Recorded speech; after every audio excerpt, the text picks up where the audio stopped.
right. Thank you so much, everyone, for joining for our multi-generational workplace panel discussion for the National Sales Network Los Angeles chapter. Some of you may or may not know, but my name is Mignon Blanc, and I am your new chapter president for 2026 and beyond. So I'm super excited to be here and to present you our first professional development event of the year. So thank you. Shout out to the heart. I appreciate it.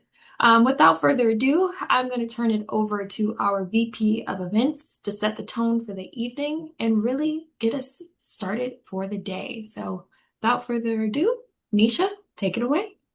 Thank you, Mignon. So good evening, everyone, and welcome. As Mignon said, I am Nisha McKinley, VP of Events for the National Sales Network Los Angeles chapter. And I'm really excited to see you guys here tonight for the multi-generational workplace event.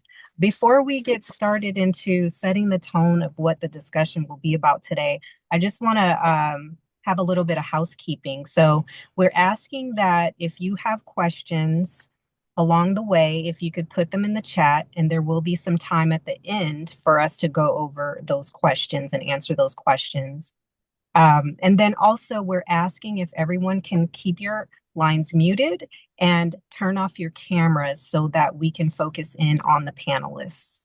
So if you could do that for me right now. Thank you so much. And so this conversation is an important one for us as a chapter. As we continue to grow, we're bringing together professionals across multiple generations, each with different experiences, perspectives, and also ways of working. That's actually a strength, but it can also cause some friction that may not be intentional. So tonight, we're really going to lean into that. We're going to have honest conversation about how we're working together, things that we may be making assumptions about, and really just have a different perspective of how we view each other in the workplace. So we're going to hear different viewpoints tonight, and I encourage you to stay open and stay curious and maybe even challenge some of your own thoughts and assumptions about people in different generations. So with that, I'm going to turn it over to our moderator, who is Taylor Haynes. He is an area sales manager at Morel Company with a decade of experience in medical device sales, spanning capital equipment and robotic surgery. A frequent speaker, moderator, and panelist, Taylor brings a timely and relatable perspective on bridging general communication gaps and helping teams perform at their best. Taylor, take it away. Awesome. Thank you, Nisha. Thank you for the introduction, and thank you, NSN LA chapter. I'm excited to be the moderator for this event. I am a director of administration for the Phoenix chapter. I think that's one great thing about the network is that we meet different people at conferences and events and really can interact across different state lines. So super excited to moderate this conversation, but I will be talking a lot during the panel tonight. So I'm going to give you all an opportunity to get in and set the tone again, like we said, with a little bit of a poll. So take the next 60 seconds. We're going to have a poll come up. Go ahead and answer some of these questions to get our minds thinking about the multi-generational workplace.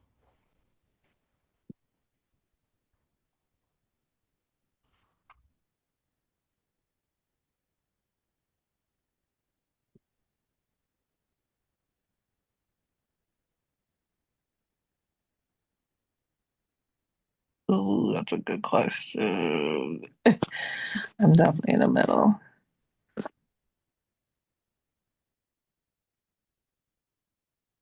Awesome.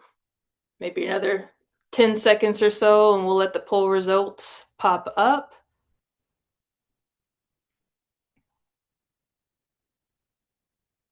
All right, here it is. First question, which generation do you represent? All right, we got a small baby boomer population, got a sizable Gen X, sizable millennial, and a little bit of Gen Z in the mix. Love that. Oh, I'm so glad to see everyone on the call as a human. I was really concerned. This was a test question. Everybody passed. Phenomenal job, okay? Throw your hands up in the chat and clap for all the humans that are there. Feel free to be interactive. give our panelists some hearts when they answer things. Like we know you guys are out there, we can't see you. So yes, we appreciate that. All right, what artist do we have? Oh, Beyonce. Somehow I knew that was going to be the number one, but I'm actually surprised to see Stevie Wonder coming up in second. So I was going to sing a song on the highest artist, but I will not because I'm not blessed with the gift of song. So let me go ahead and just jump into introducing our panelists. Thank you so much for taking the time on the poll. And I'll start with our baby boomer, Miss Joaquima. I'm going to call her Miss Jo Blanc. Miss Jo is a residential program director at Raintree Children and Family Services, where she leads a residential group home for adolescent girls who have experienced abuse and neglect. With nearly 30 years of experience as a social worker, she oversees multidisciplinary teams and programs focused on emotional well-being, stability, and long-term success. Integrating dignity-centered, innovative approaches while consistently meeting program goals despite fiscal challenges. I understand that. A graduate of Southern University at New Orleans with degrees in psychology and sociology, Ms. Jo is also a proud mother and grandmother and an expert in Creole Southern cooking and a steady, grounding presence in many lives. Thank you so much for being here, Ms. Jo. How are you tonight? Thank you so much for having me. I'm great, and thanks to Mignon for inviting me. Fantastic. So happy to be here. All right, we have representing Gen X generation, Mr. Chris Robinson. Chris Robinson is a medical device executive with over 25 years of experience leading high-performance sales and clinical teams through a servant leadership approach. He currently serves as the Area Vice President of Sales, West, Midwest, for Medtronic Neuromodulation, overseeing more than 250 team members across 25 states. Chris is deeply committed to diversity, inclusion, and equity, and is a 2024 recipient of the ADN Sharon Piper Diggs Award. Chris, welcome. Thanks for being here. Thank you for having me. And the exciting part for me is the representation of Gen X's in the group. Like I saw that and I was like, that's what I'm talking about. Like we were on time, Gen X is in the house, and really hard to meet Miss Jo. So thrilled about it. Love it. Thank you, Chris. Alma, you're up. My fellow millennial here. I'll try not to be biased tonight. So Ms. Alma Spotzer is a healthcare sales professional with 20 years of experience across sales, operations, marketing, education, and entrepreneurship. Wasn't sure how many commas were going to be there, Alma.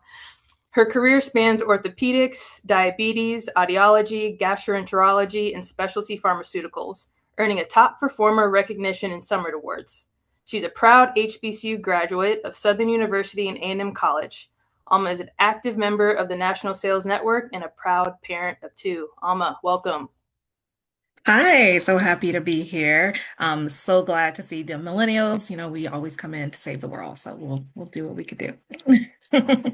I'm with you. I got to turn that off. I know.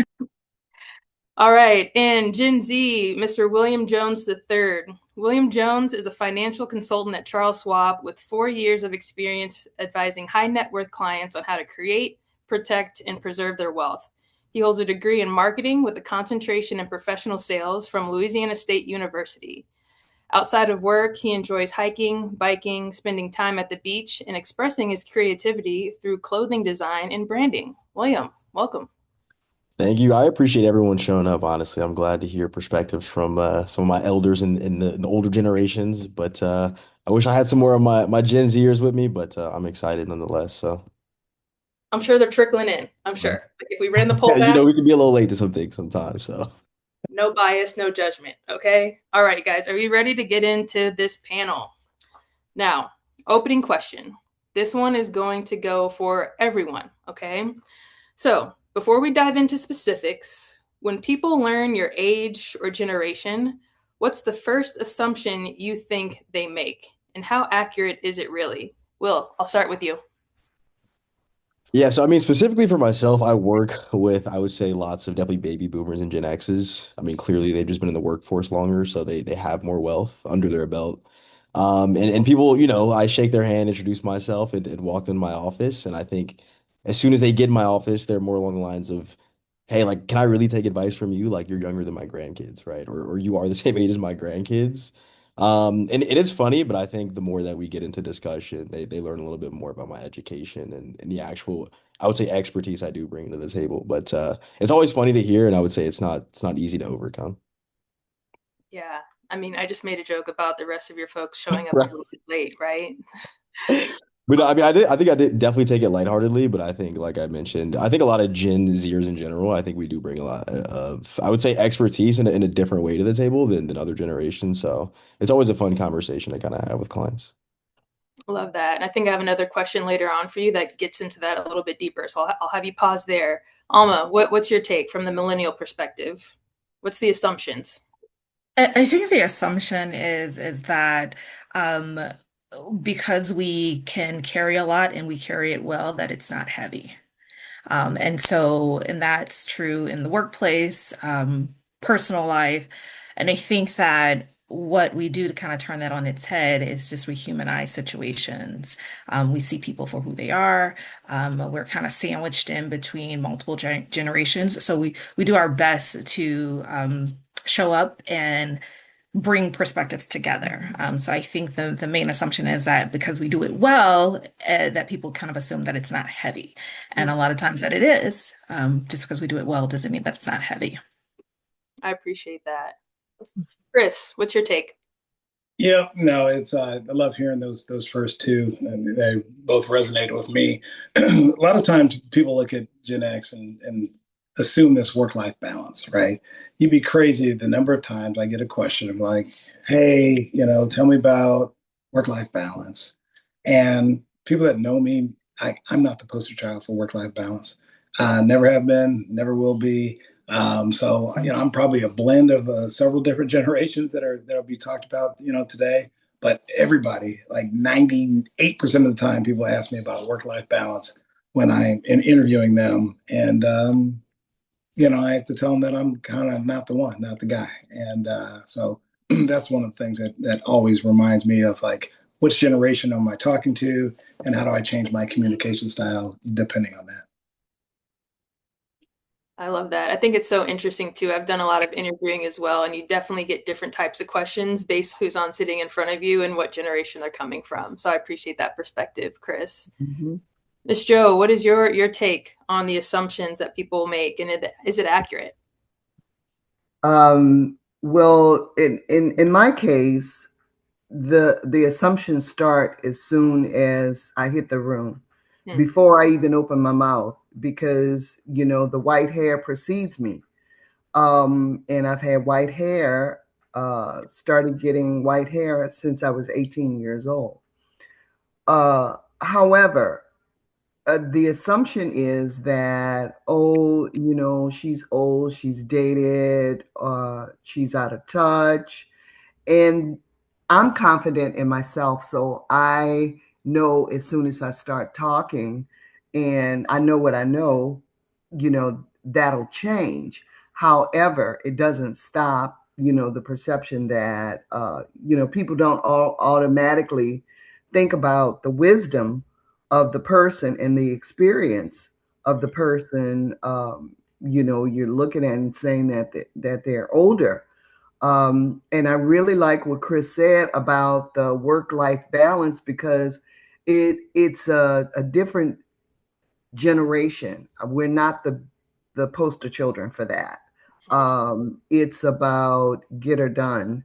Uh, sometimes, and what Alma said, to your detriment, because it can be really heavy. But it's always assumed that, oh Lord, here she comes, or here they come with their perspective. And it's not always received um, as well as it should, because you're not just here um, just for the fun of it. You're here for a reason. You made it this far for a reason, and you have something to offer.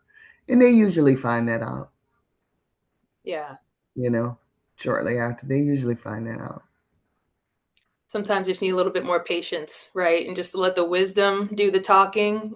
Yeah. Yes, yes. But if you know what you know and you're good at what you do, your work speaks for itself Yeah. all the time, Mm-hmm. all the time. And Joe, staying with you and staying in that same lane, we're going to dive Mhm. into different rounds, specifically around generational identity at work. And that's exactly what you were just speaking to. So this question is Mhm. definitely for you. What is Mhm. one generational stereotype about baby boomers that still holds some truth and one that no longer reflects how your generation actually works today? I would say one big thing would be technology. And some years ago, there was always apprehension about, can I do this, or do I really want to function like this? But if you want to stay relevant and you want to know, you always continue to grow in everything that you do every day. Um, so there are people that I know, of a certain age. Now I'm 62. So there are people of a certain age who just refuse to embrace simple electronics and things like that, and I'm like, I don't know, maybe because I'm in the workforce and you have to use technology. You have to know Microsoft. You have to know, these things, and not only taking classes, but you also um, I don't want to say become friends, but you also lean on people, that you work with. And I don't mean lean on them like they do the work, but to learn from them, just like they can learn from you. Um, but I have no problems asking somebody a question, and working through it. Um, just like when we were setting up earlier, look, let's get it. I'm not afraid of it. But there are people who, in our generation, who, are really apprehensive about certain things. Ooh, I just can't get it. But yeah, you can. You just take your time. It You sounds just, like It sounds like you embraced technology early on. And one thing my parents say, because they're boomers as well, is like mhm, the more mhm, things change, the more things stay the same, right? And now we're in this mhm. era where AI is coming into the mix, and we're Yeah, all at a place where we're either getting on the boat or we're not. And yeah, depending on which side you're on, your career can change from that. So I really appreciate your yeah. perspective on that. And so next question is for Chris. And Chris, you lead large teams at Medtronic. And so I'm really curious to know your response to this question. Gen X is often described as self-reliant, maybe a little bit skeptical. How has that shaped the way you collaborate with your coworkers or navigate your leadership expectations? Yeah, no, yeah, thanks for the question here. And in preparation, for this evening, I was like, let me do a little research and make sure I'm aligned here with Gen X and the community. I was like, let me do a little search. And one of the things that I found is like they call the Gen X generation, the Gen X folks, latchkey kids. Mm-hmm. And so when you look at independence and you look at self-reliance, like we took ourselves to school, let ourselves in the house, made our food. Had to be this level of independence of just like, yeah, you get it done. And that's how I've got a lot of this, like, I just got to get it done. Like when in doubt, give you a stretch assignment. And so I think as a generation, you've got to be able in the workplace, take that stretch assignment, right? And so you're like, yeah, this is my day job. We need somebody else to do this. You're like, I'm not doing that. I'm not getting paid. It's like, well, that stretch assignment can lead to promotions, can lead to building a brand and an image.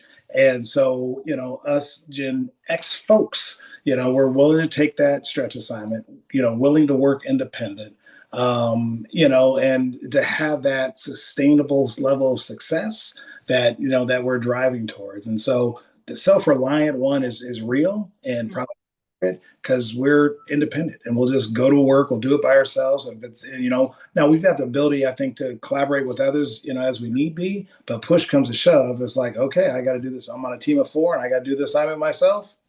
Is what it is, be what it be. Like I'm gonna get it done and let everybody else put their name on the assignment at the end. Oh well.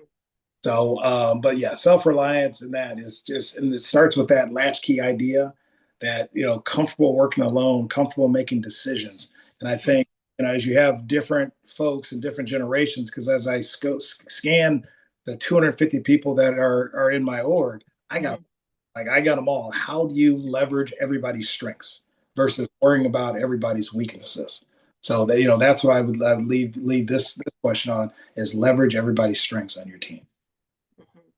Man, wise words spoken from a true leader who's done it for quite a while. Alma, I'm going to pivot over to you from a millennial perspective. And I talked about in your bio, you had like 17 different careers, it seems, in your time frame. I need to catch up to you. But, millennials are often like labeled as purpose driven or high maintenance even. And how has the stereotype affected how managers or colleagues engage with you? And how do you respond to that? Great question. Being purpose driven and high maintenance isn't necessarily a bad thing, right? I think at its level, it's the traits are harmless, but it does create like this double bind, right? Managers will assume that they'll automatically get dissatisfaction from a millennial or be difficult to retain because we'll go someplace else, or they may feel like they may get pushback or be overanalyzed as a manager or just expect like an emotional reaction. As far as a colleague, they may assume that collaboration may be lacking or a sense of wanting independence, and assume that there's a misalignment with expectations. But I think what is lost between both is that purpose driven is just really wanting to understand what our impact is going to be. We don't want to be here to waste our time, right? We want to know how we're going to effectively show up and where our space and place is.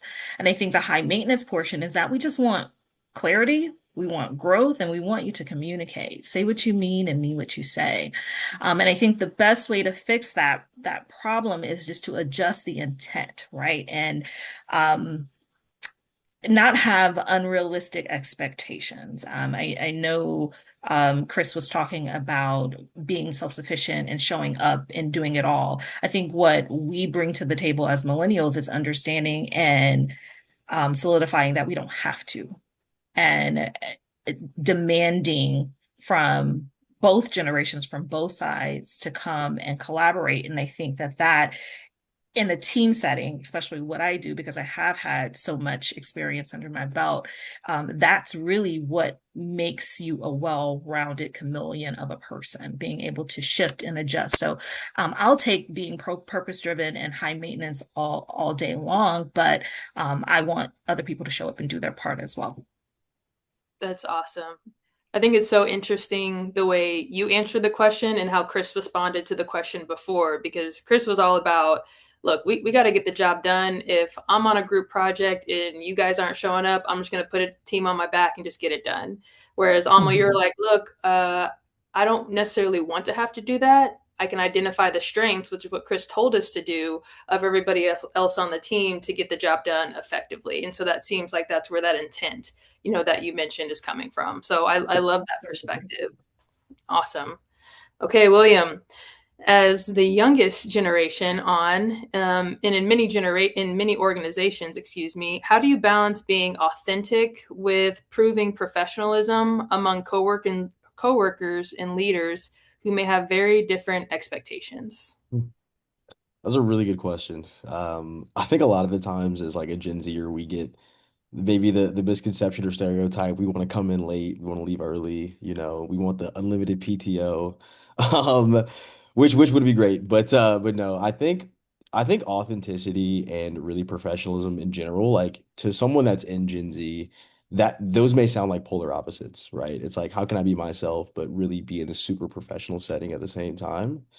I think it really comes down to how you like package yourself authentically, where like you can be yourself and be in a professional setting at the same time.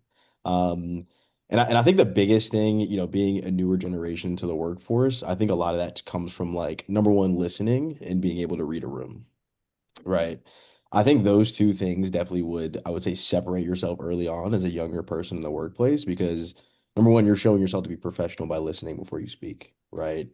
And I think when we can communicate effectively as well, but within that be consistent, right? I think communication is obviously key, but definitely being consistent with that, maybe listening to, colleagues or managers within the workplace and doing that over and over is what maybe builds credibility within I would say the professionalism area as well.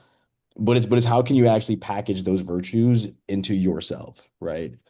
And I think a lot of the times I feel like a lot of Gen Zers would say, it's how can I fit into this environment, which I think is important to some extent, but it's more about how can you actually just connect effectively with other generations within the workplace. And I think that's what's most important is the connectivity aspect of that part.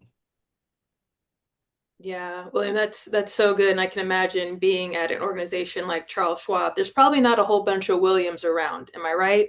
For sure.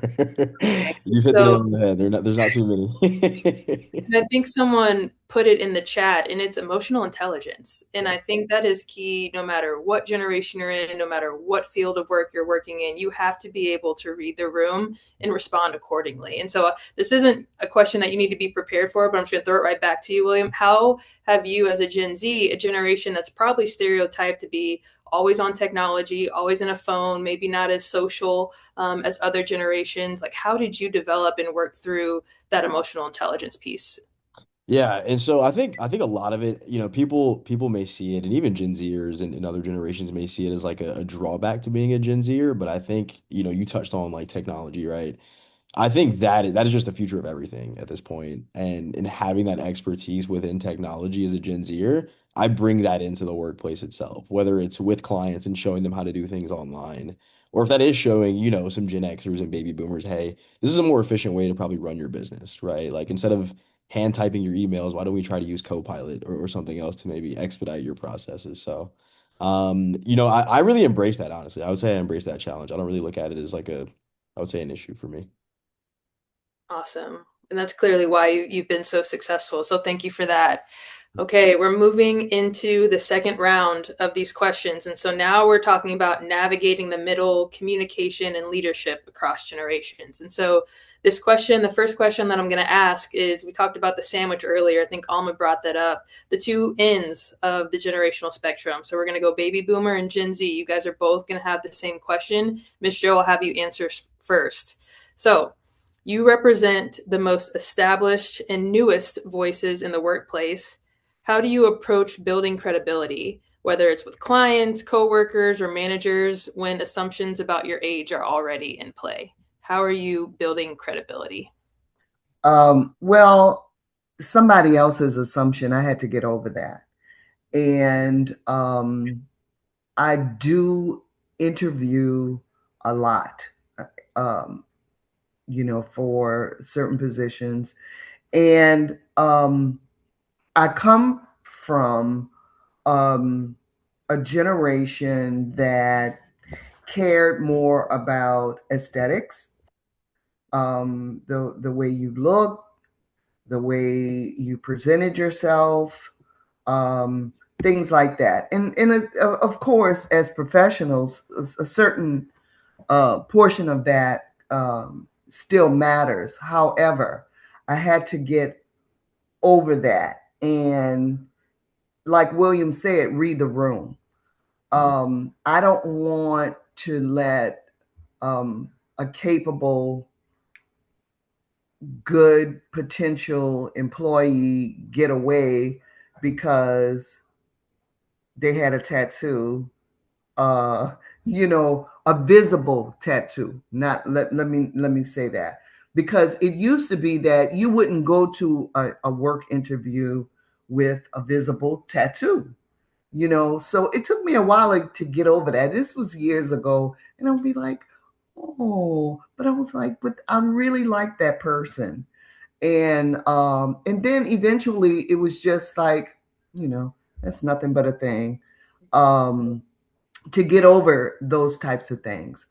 And as far as what they felt about me, as soon as I started talking and explaining and doing what I do, then they got to understand, what I was about and what I represented. And so I don't worry so much about that,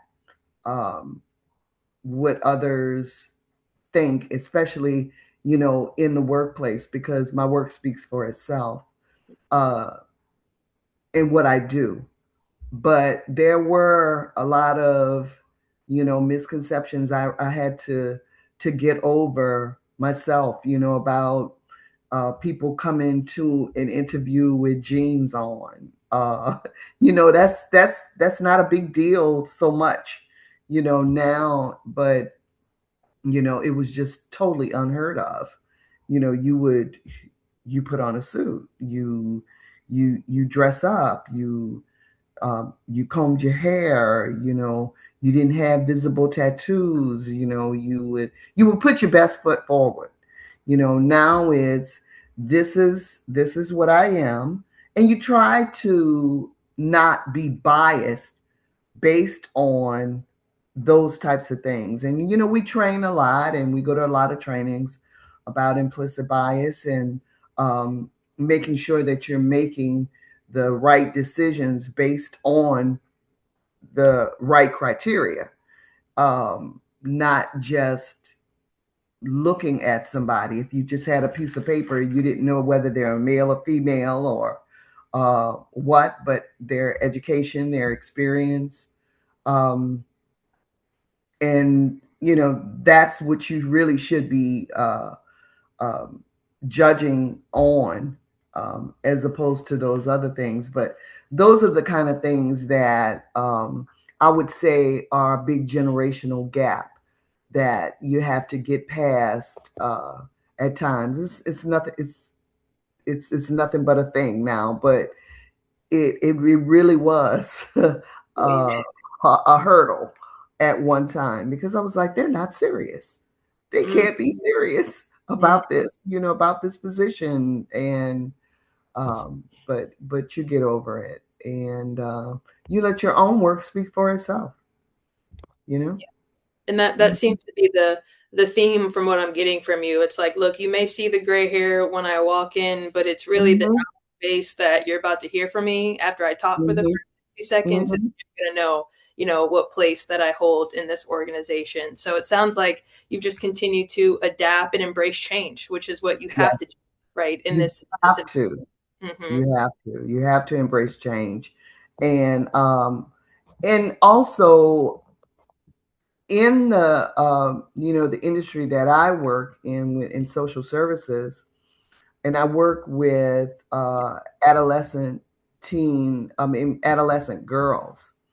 But my children and my grandchildren have kept me relevant. I want to know, Lovey wants to know everything that's going on. I want to know. So when I talk to the girls, a lot of times they are only, um, they're surprised that I understand what they're talking about, or know. And I listen to all types of music. I listen to anything. You would be surprised, because I'll be rapping just like everybody else, I know that. and listen to everything. Mm-hmm. Um, I don't want anybody to perceive me as, oh, you trying to. I'm not trying. This is me. This is what it is.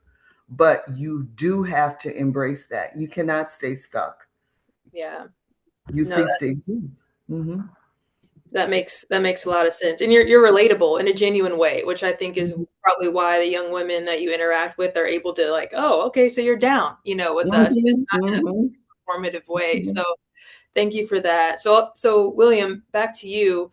you are dealing with people of different generations, older than you, and you're dealing with their money, okay? And so they're seeing you when you walk into your meetings. So how are you like approaching building that credibility? I know you touched on it a little bit, but can you take me a little bit deeper into what that looks like with your clients and even your coworkers when those assumptions are kind of already there? Definitely, definitely. It's funny when you think about it because even hearing someone say it, I am a lot younger than all of my clients, frankly.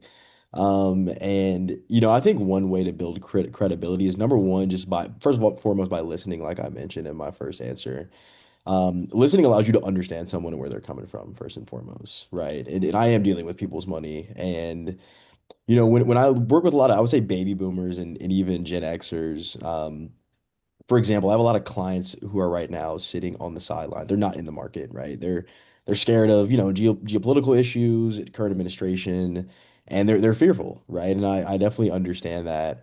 And they'll tell me, man, you don't remember what it was like in 99 and 2000 during the dot-com bubble, or you don't know what it was like in 08 and 09 when, we almost lost my home or almost lost my home, right? And so I think, I build credibility in that aspect because I've studied these events, right? I've been able to go look at 2008 and 2009 and understand why that happened in the first place, right? Um, and so speaking to that event in particular and resonating with the fact that, hey, I understand this impacted you heavily, right? I understand this really changed your life and maybe the trajectory of things for you. And I think relaying that to them in a way where it's, hey, I know I'm young, but like I said, I can resonate with that feeling, although I didn't experience it myself. And just transitioning that to speak to where we are today, right? And I think opening up that conversation, it allows a lot of my clients to maybe relax the shoulders a little bit, right? Sit back in the seat and really just understand about my expertise and where I'm coming from to say, hey, this guy who's 26, he does know a little bit of something. He does know what he's talking about. Maybe I can at least hear him out, right? So I think off the bat with clients, like I mentioned, listening and then definitely just explaining to them what they went through and what that was, right? Like what was that from an actual economic and financial standpoint of view is huge.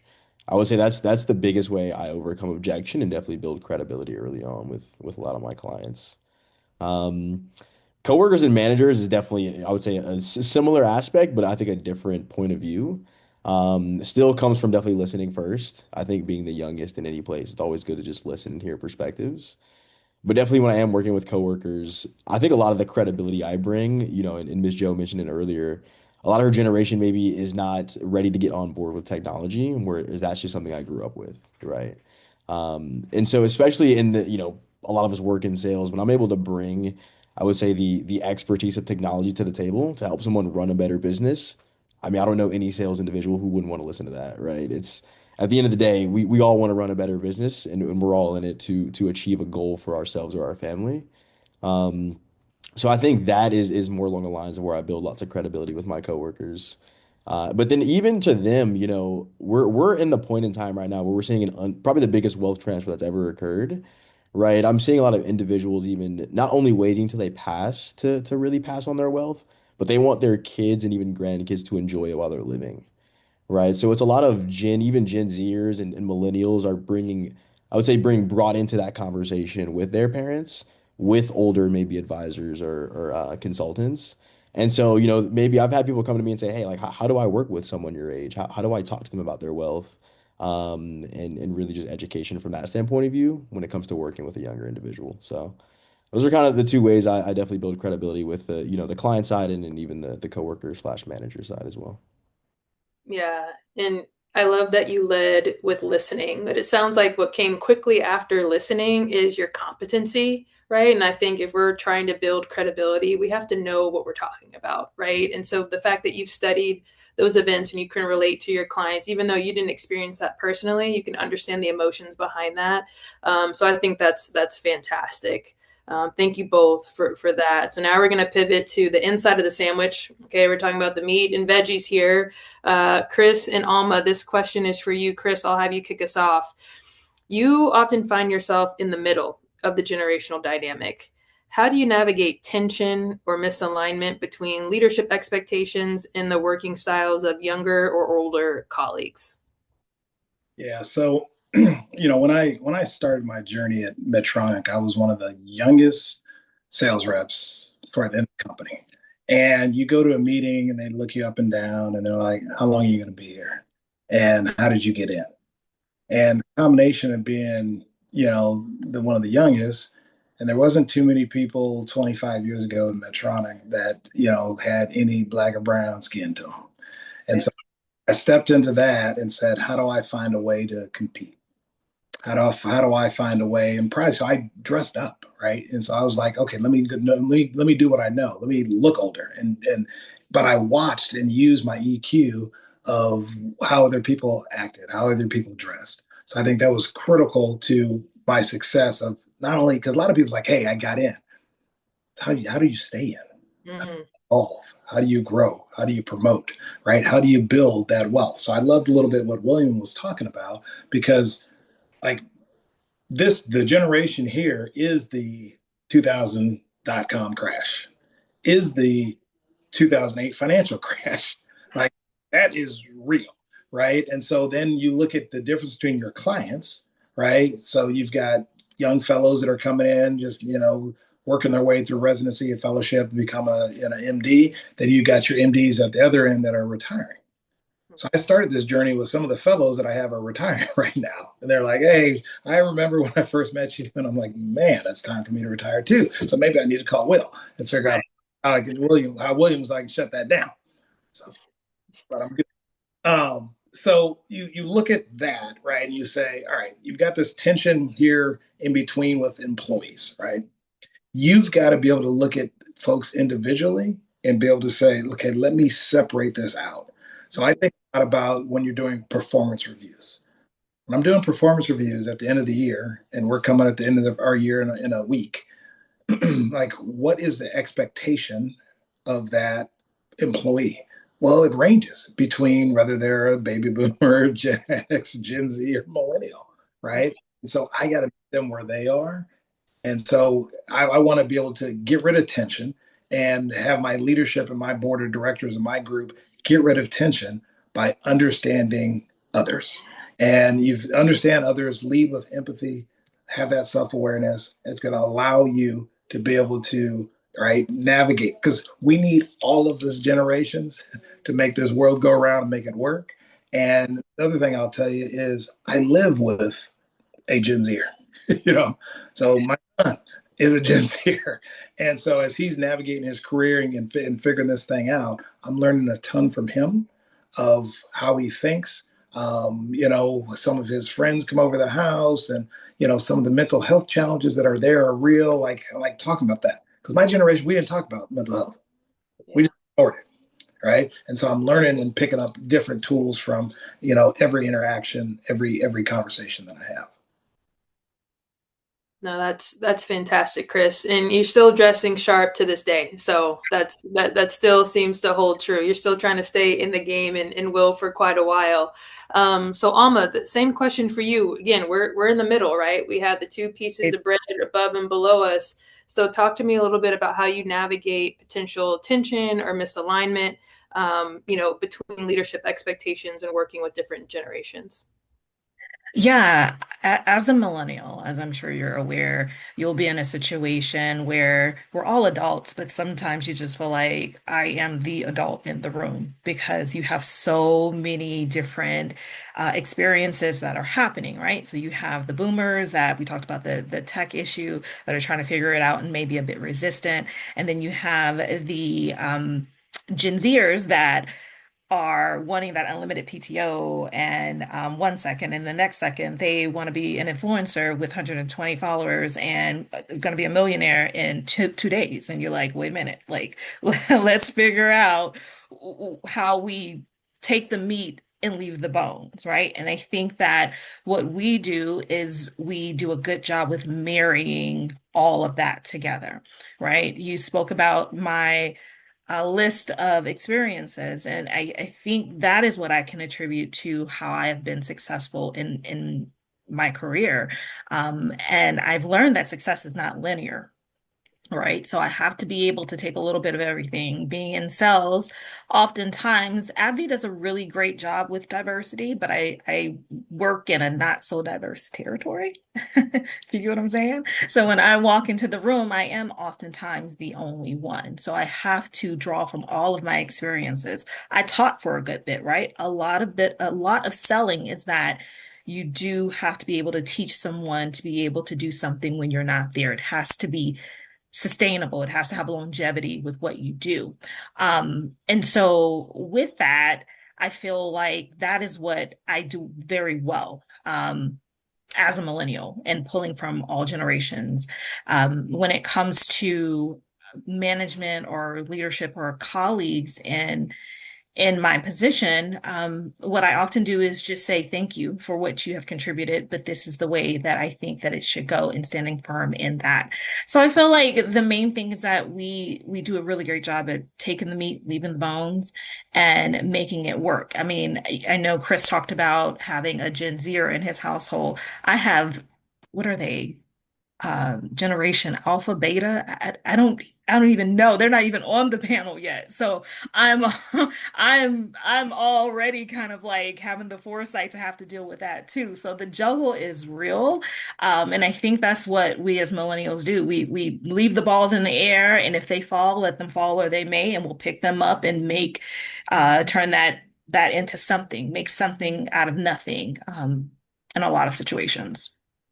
Yeah, what I'm hearing from both you and Chris, and again, me as a millennial in that middle ground, like we do feel the pull from both sides. Like I've been on teams Yes. where my manager is likely Gen Z or Gen X, excuse me, but then we have a new teammate come on that's Gen Z, and they're questioning why the Gen Z person is acting this way or asking about PTO, Chris, right? Work-life balance. Like I have to be in the OR at 6 o'clock in the morning, but like what, so am I done at 3 or what does that look like? And then you have the manager expectation of like, why are they asking so many questions about their timing, right? Like just go to work and get the job done, right? And so I think us being in the middle of kind of understanding what both sides are going through, because we're kind of potentially could be a hybrid of both, is kind of a unique superpower in that we have. But every generation has their own superpower. And so I think we'll get to If I that. can If Yeah, I go can ahead. add to that, I think that no is a response. That is a complete sentence. No,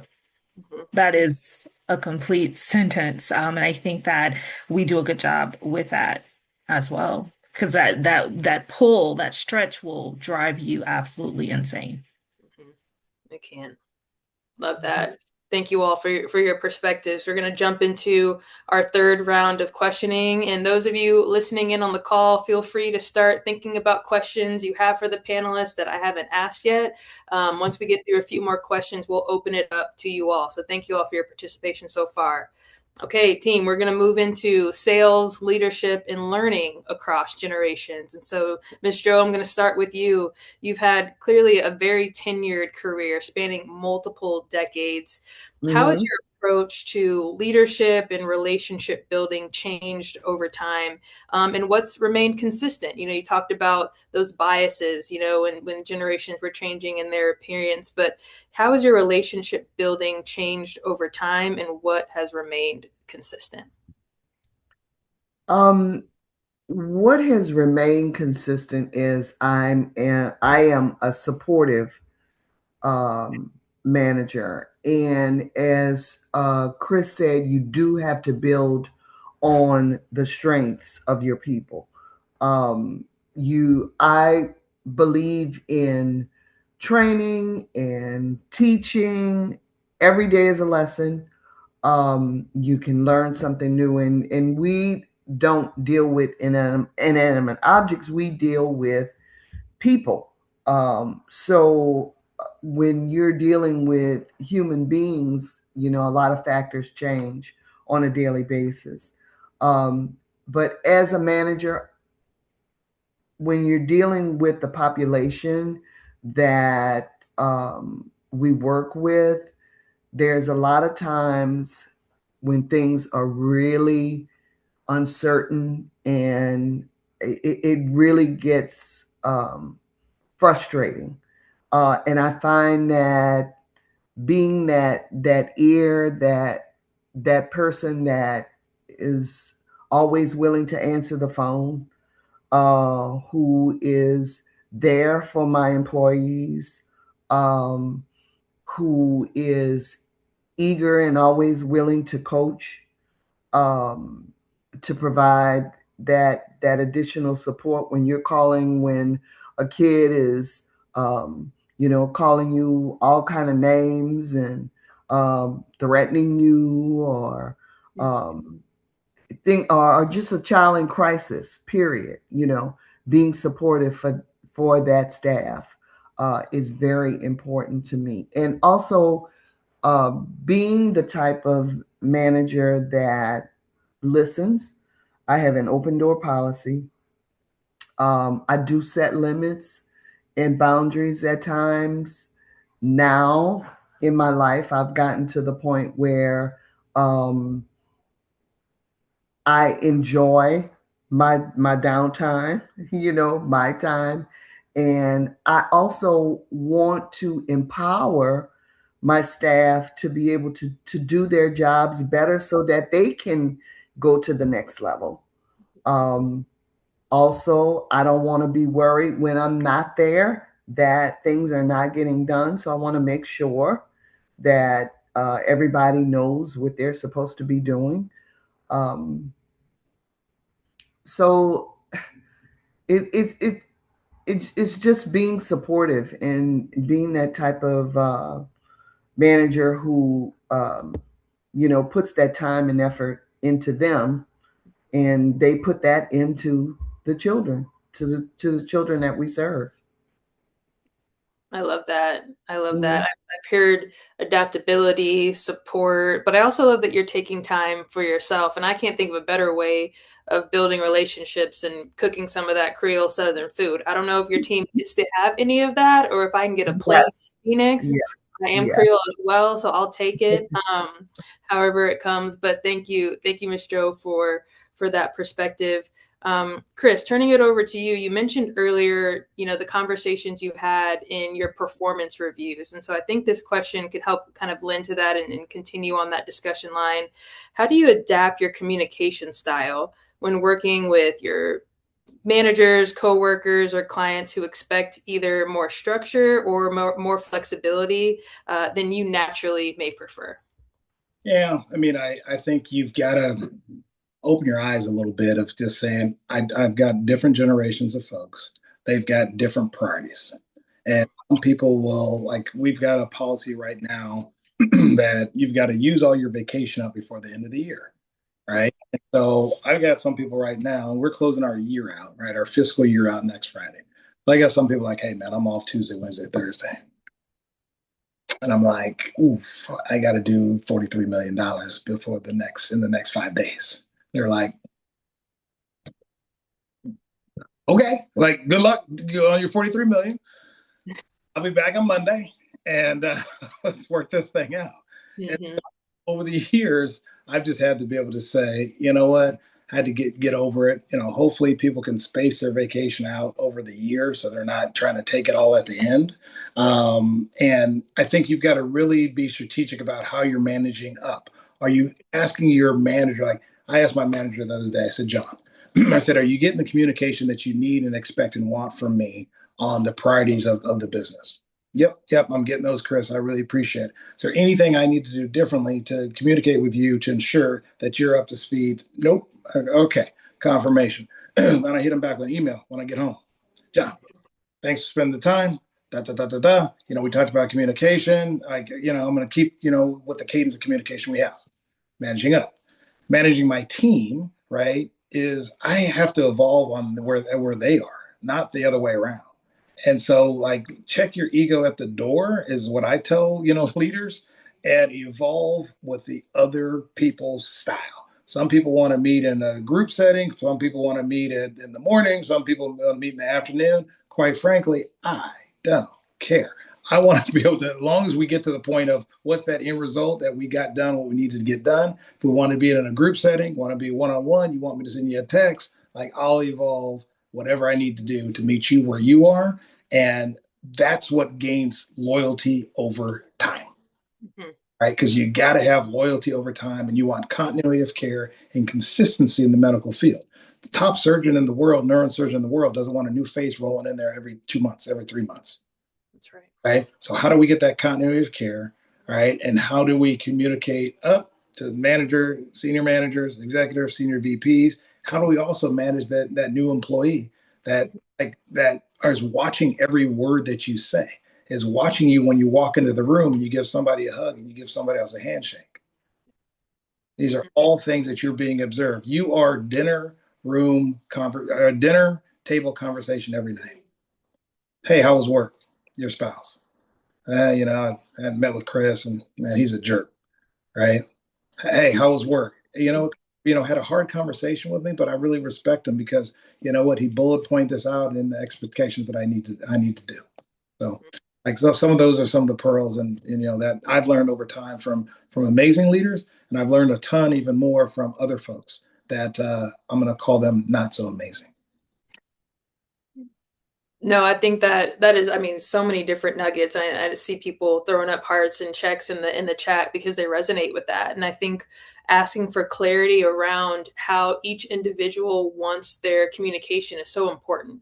Because maybe, Chris, if I'm on your team, you prefer an email or a phone call. And that email doesn't look like a text, right? It's formal, it's hi Chris, paragraph, sentence, period at the end, thank you, recap on the day, versus maybe a Gen Z's like, hey, just shoot me a text, let me know what I need to do, and we can call it a day. So I love that you're meeting people where they are rather than expecting them to adapt to you to get that loyalty that you spoke about. And hopefully that loyalty closes the gap on the 43 million that we need by the end of the quarter. Okay. Taylor, anything you can do to help extra million, I'm also send you do for me. Love that. Love that. Okay, Alma, for you, how has your generation, the millennial group, influenced expectations around feedback, around growth conversations, or just transparency in the workplace? And how has that impacted managers and the teams that you've been on? Yeah, so I think when it comes to the impact, is meeting people where they are. Chris talked about the communication style. I feel like over communicating is key. There's no room for gray area. I can text you, I'll email you, and I'll verbally tell you when I see you face to face, right? So that communication is there. Our generation loves receipts. So you come back and you tell me that, oh, I didn't get this. Well, what happened was, I did email you on Monday at 5:05 after the work hour, and this is what happened. And I asking for that, being able to show that receipt. And a lot of times what I will do, exactly, right? And a lot of times what I will do is I will ask for the feedback, the readback. Is that clear? Is there anything I need to clear up for you? And do it in a way where it's not that you're trying to be brash about it. You just want to make sure the communication is there, because if at any point in time that you say that it wasn't, then I kind of am on internally the offensive, like, where are you going? Are you trying to use this as ammunition to go someplace else? But I have to be able to show my receipts to show you that this is how it was. And so we can get back and level set on our communication style. My current manager is really good at seeing me and seeing our team. And I think that enough can't be said about relationship building. A lot of times you learn the core of a person, the personality, and what makes a person, a sales rep, or an employee who they are, just by building that relationship. Everything is not, A plus B equals C. And I feel like my manager does a good job with that. And I think she would fall more so in, not quite a boomer. So I guess she would be more of a Gen X. So that's what I would say. I mean, for our generation, what they do, we love over communicating. Over communicating is, over communication is the best communication. And we'll bring receipts and politely tell you about those receipts. I can only imagine if your camera roll looks like my camera roll on the screenshots, then I feel that. Exactly. I'm bringing the receipts. Okay, William, this one is for you. What is one workplace habit or expectation from older generations that you believe is essential to long-term success, even if it doesn't feel intuitive to you? That's a really good question. I think these somewhat go in tandem, but I'm gonna say definitely work ethic beyond what's required. And I would say like follow through, right? I think those are the two biggest things, especially as a young Gen Zer, right? I think almost everyone, but definitely as a Gen Zer, we want to have the most amount of impact on someone in the shortest amount of time, right? Um, and I think definitely work ethic beyond what's required and definitely consistency. That's really where you build trust with clients and you can really gain someone consensus to maybe do what you're asking them to do, right? Like you're not always you're gonna get the sell in the first meeting. It's gonna be maybe the third or fourth meeting, but I think that consistency is the biggest thing. From Miss Joe, Miss Alma, and even Chris, I heard you all talk about things, especially when it comes to work beyond what's required. As a Gen Zer, I think we've all said it on this call. We maybe love to come in late and leave early sometimes, but I think going that extra mile, especially with, even some baby boomers, some Gen Xers, that's what makes the difference to them is saying, hey, this young man is willing to stay with me in the office late on a Friday at 5:36 to help me get what I need done. Right. Despite them being able to do it online, right? It's me being there and walking them through it and really holding their hand is maybe what gets me that conversion or gets me to that next step. And yeah, I would say those two things are the most important, but even beyond that, I would say just like the respect for hierarchy for sure. I think being a younger person in the workplace, having respect and reverence for like, older coworkers, even managers and older clients is like, I think it's important to success at the end of the day, right? Um, but definitely first and foremost for Gen Z, it's 100% going to be the work ethic is going to be key for sure. Now, William, did you miss me? Did you say miss me? Wait a minute. I have to. I have to. There, there were a lot of people that said Beyonce, and I would think we would address, Miss B if she's on the call. Right? No, I get it. I get it. Just giving you a hard No, I time. already know. I already know. But William, I appreciate that because it can be maybe it could be frustrating sometimes to be the young one and these assumptions are being made about you while at the same time you're actually looking up to these people and you're finding different qualities and skill sets in each and every one of them that you can take on that will not only make you better personally but probably professionally as well. And so I think your ability to understand and read the room, like that EQ we talked about earlier, is clearly why you've been so successful and will continue to be. All right, panelists, this is the last question of the night. So team on the call, get your questions ready so we can open it up to you all in just a few more minutes. So this is the closing question and every single one of you will answer this question. Ms. Joe, I'll start with you. If there's one thing everyone, regardless of generation, could do differently tomorrow to work better together, what would you suggest? Listening to each other, listening to each perspective, paying attention to and I deal with such a wide variety of ages, and Chris kind of mentioned that. You have I have boomers, I have Gen Zs, Gen Xs, and everybody's different, and you have to listen to their perspective. Each one of them, I'm generally the same, but each one of them are managed slightly different, in what you say, how you approach them.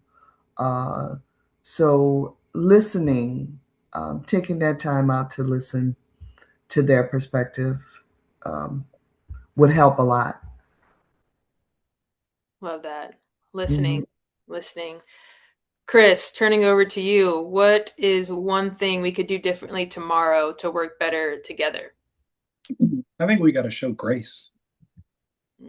Got to show grace. Like look at the different the different communities, the different folks, the different generations, and really understand like you don't know what people are going through. And so if we have the ability to show grace, now that doesn't mean we make an excuse. That doesn't mean that we're settling for mediocrity. That means that just we're going to show grace and understand like where are you right now, sitting, because sometimes it's something going on with a parent mom, dad, aunt, uncle. Sometimes it's a child. Sometimes it's a sibling. Sometimes so I would say as a generation, like show grace, show empathy, and that's going to take us a long way. I love that. Grace, because we're all still just trying to figure it out together, right? We're all human. We did say that no one did respond as an alien. So I think we can all show a little bit of grace. Alma, what about you?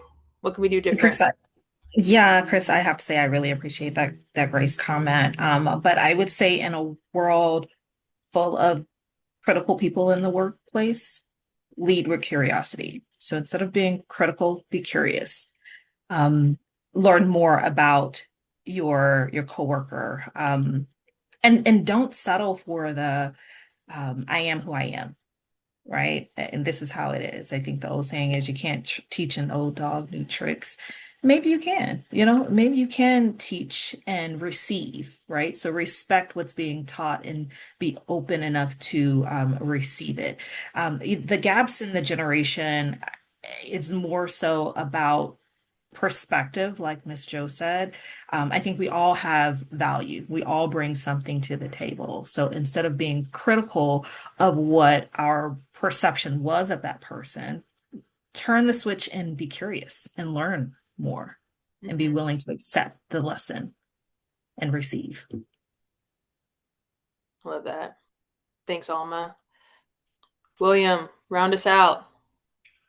Yeah, I mean, those were all really good answers, honestly. It's almost hard to think of one myself. But I definitely think when it comes to the workplace, I think one thing everyone can do better, despite some people's work maybe being individualistic, is just collaboration with people in the workplace. I think that's where you can not only benefit yourself and become a better salesperson or whatever aspect or line of work you're in, you can become better by collaborating and learning from other people.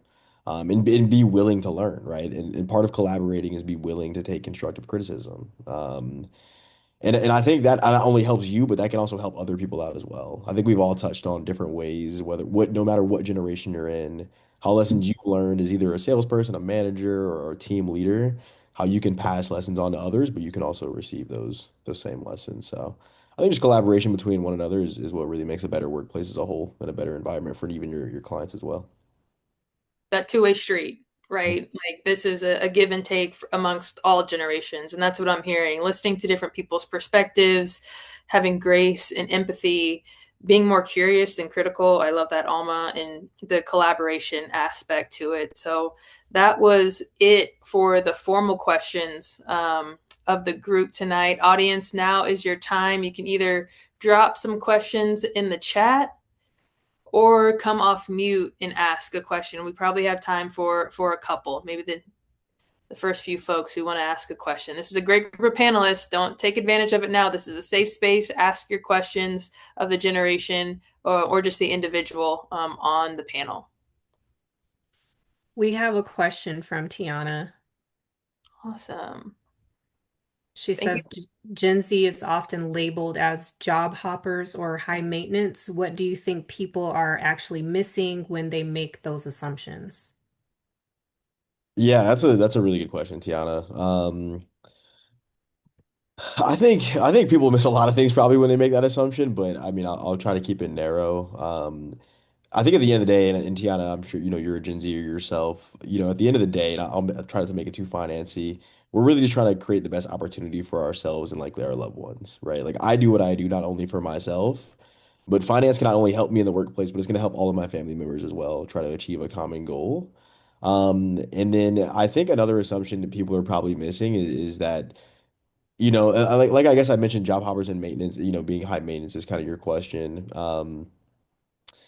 Yeah, I think another thing people miss on that is simply, yeah, like I mentioned, it's really just trying to create the best opportunity for ourselves. But, I think it's important that it's okay to explore other options as well, right? Like maybe you started off in the industry as a young Gen Zer and maybe you want to transition to something else, right? I don't think there's anything wrong with that. I think it's simply you finding your passion and what you truly love. Because at the end of the day, that's what's going to make you happy, right? I don't think we're here to do anything that we're not happy at the end of the day. So hopefully that answers your question, Tiana.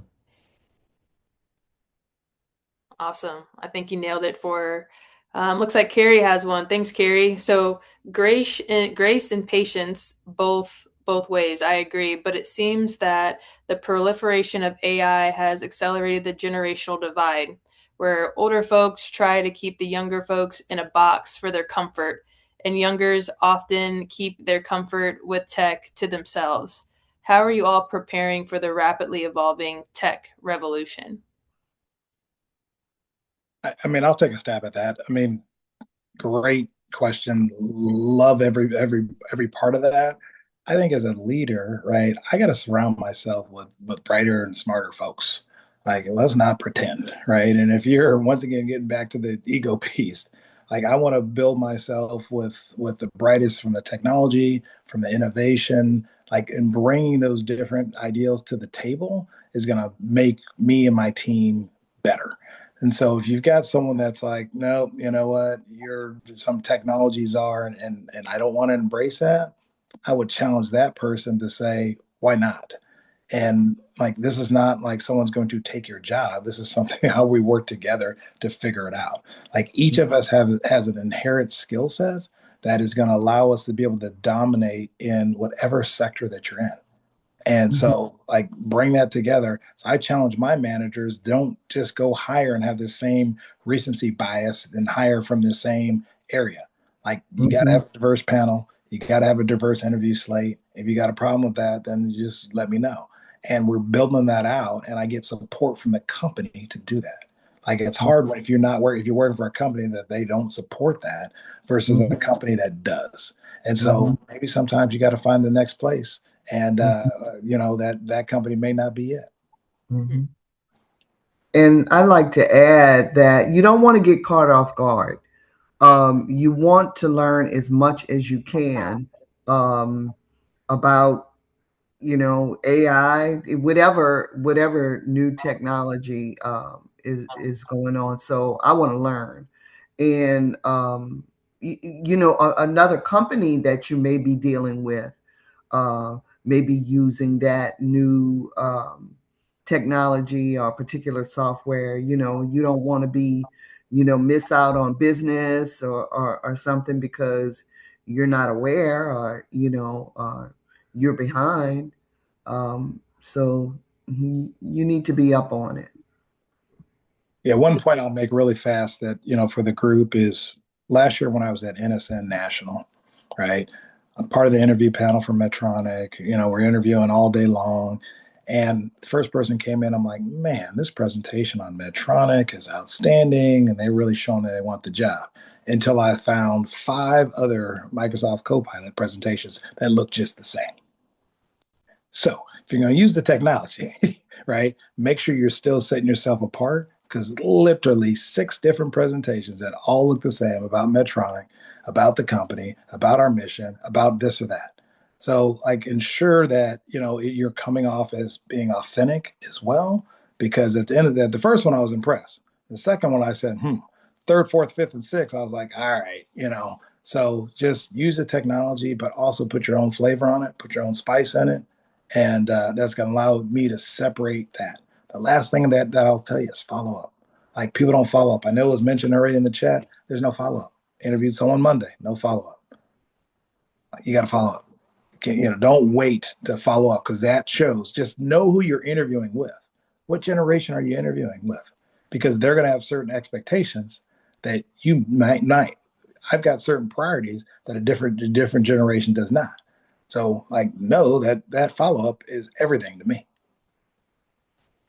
That's great, Chris. I just want to add to that.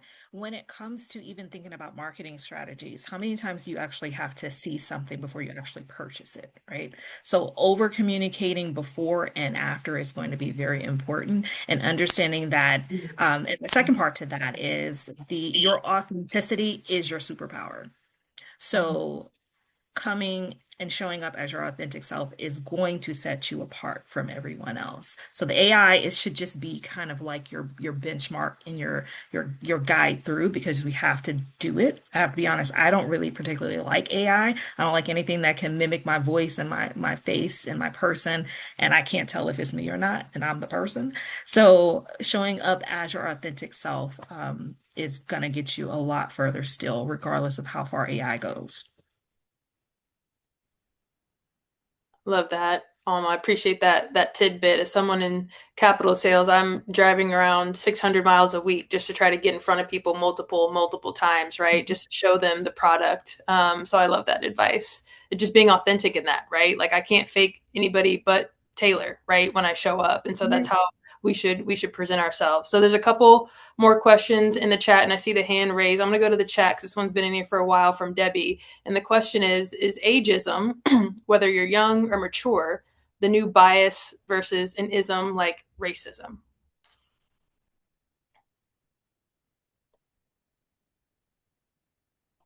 Debbie hit us hard. I'm not gonna hold you.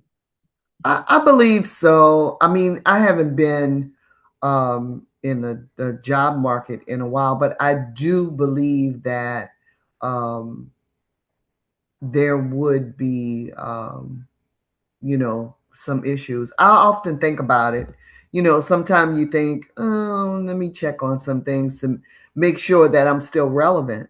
If I decided to, get another job or even another career altogether.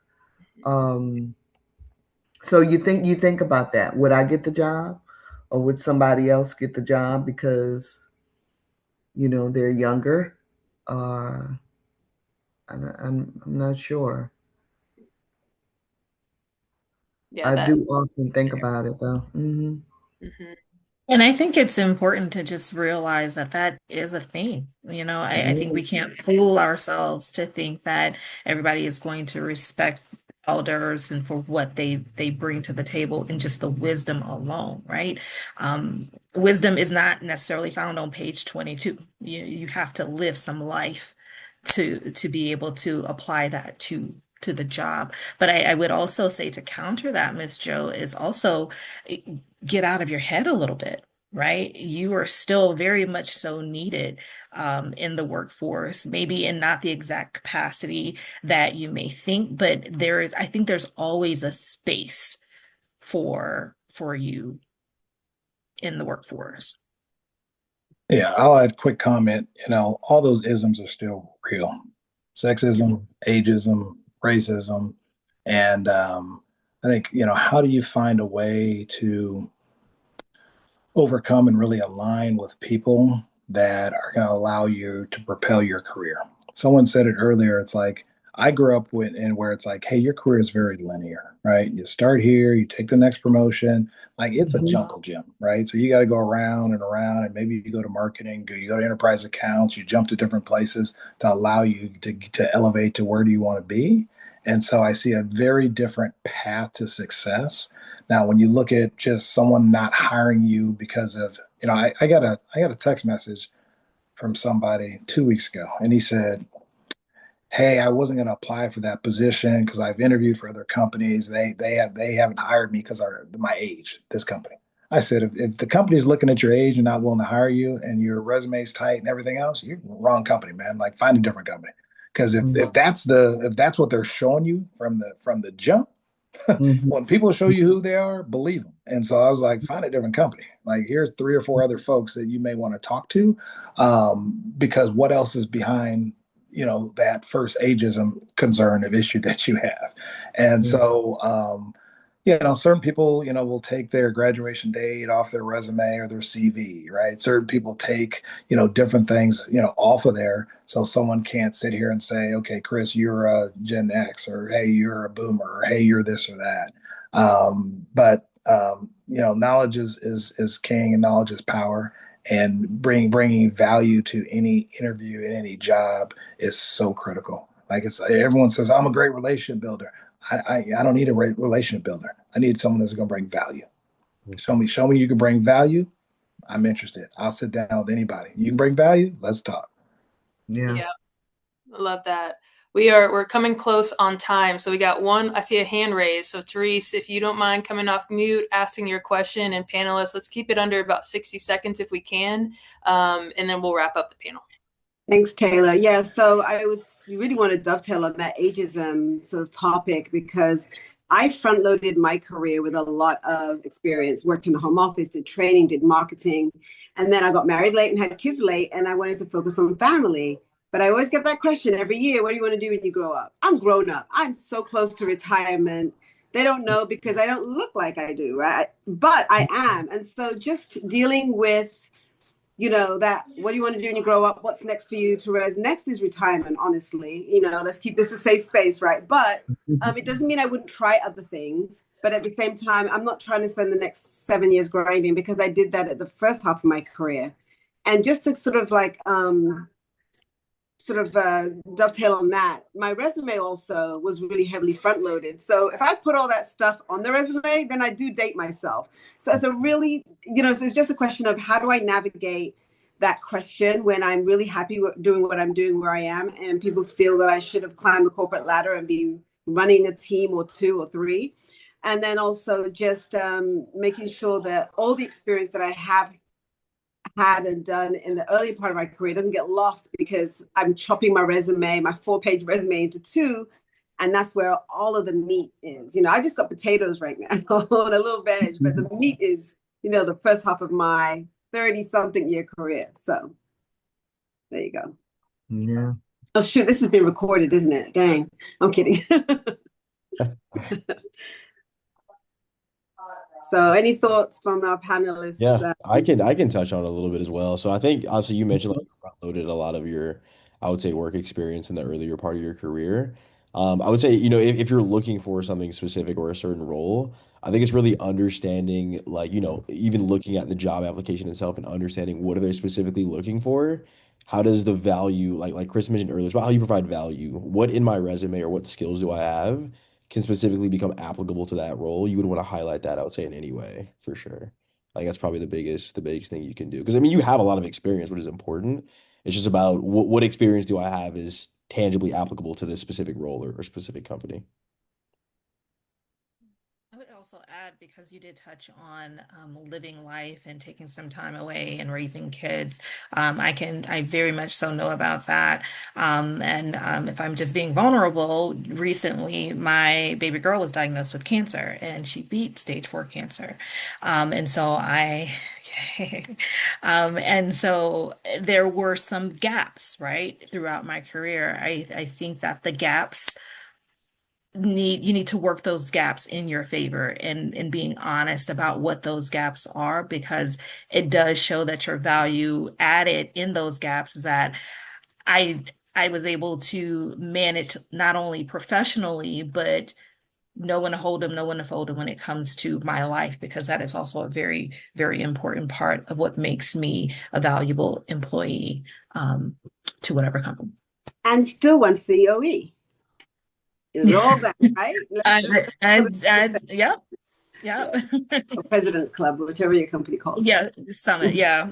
I did all in that 42-week span of my baby girl going through treatment and radiation. Still won summit in that time span. So those gaps can work for you. Don't let it work against you. I love that. What an awesome way. Alma, we're all so grateful and blessed to know that your daughter has made it through cancer. So thank you for being vulnerable and sharing that with us. And so I can't think of a better way to thank this incredibly esteemed panel. Everybody claps in the chat for everyone that showed up tonight. Thank you so much. I'm going to pass it over to Mignon. Don't head off the call yet. She got a couple more announcements before we log off for tonight. Well done, everyone. Awesome. Thank you all so much for being here. And this event worked out better than I could have anticipated. So thank you all to the panelists. And fun fact, I'm not sure if you guys noticed, but one of our panelists, that's actually my mom. So Joachim Blanc is my mom, if you didn't already realize that. And she did an excellent job. And thank you, Mom, for being here. Also, thank you, Will. Thank you, Taylor. Thank you, Alma. Thank you, Chris. Thank you, Nisha, for helping to organize this as well. I really do appreciate it. And in the last 4 minutes of the call, I have some exciting stuff that I wanted to share about what we have upcoming for the chapter, and an exciting opportunity for you all as it relates to the professional conference coming up later this year in DC. So let me share my screen.